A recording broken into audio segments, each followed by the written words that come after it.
This is Bryce Chambers here with the Cleveland Kings and Girls. I am here interviewing Raidon for our 25th anniversary Pride special. How are you, Raidon? Fantastic.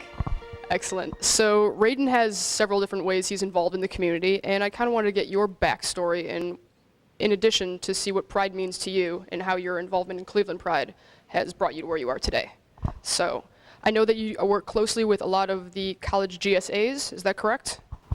Yeah, actually, I started being involved with my college GSA at Tri-C when I started there in 2008. I actually took over as president and started networking a lot of the college GSAs together so that we could do activities together. We've gone to the zoo, we've done that.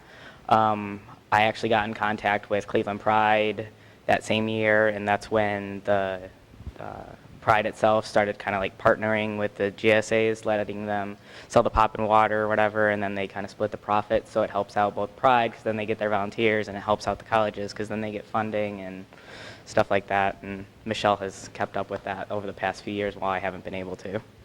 That's awesome. They have a great partnership going on with that. Now, if you don't mind, can I ask you about your coming out story and how that has progressed? Oh yeah, it's a fun time. When I was 16, I actually came out for the very first time. I came out as, well, I first came out as bisexual, and then later that year came out as, a lesbian. Even though I never really identified with that word, it was just kind of weird, like it never fit.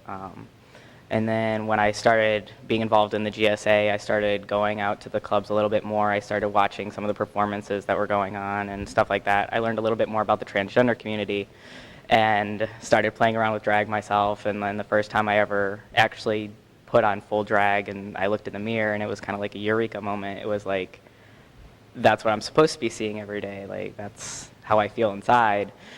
So from there, that was when I was about 19, I think I started transitioning, coming out as trans. And then when I was 21, I started my hormone therapy. And then last November, not this past November, but the November before that, I actually had my top surgery. So I pretty much finished my transition for the most part.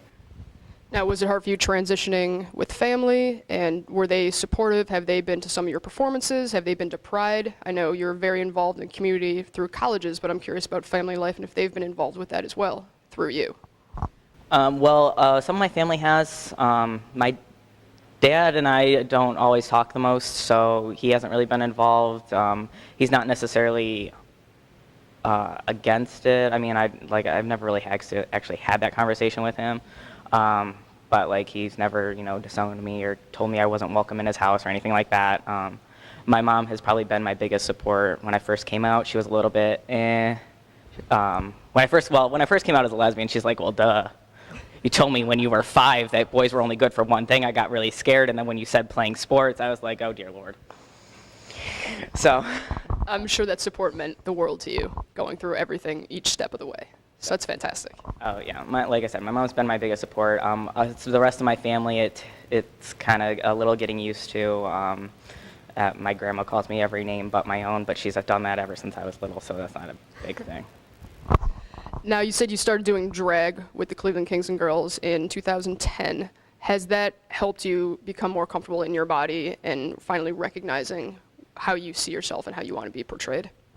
I don't know if it was necessarily the performing itself that helped me feel better, or if it was just surrounding myself with people that were like also identifying that way and kind of more supportive of it. And because when you're out in regular society, for the most part, not all of it, but people will be like, oh, that's interesting. Like, it's not something that's very talked about. It's not something that's very common.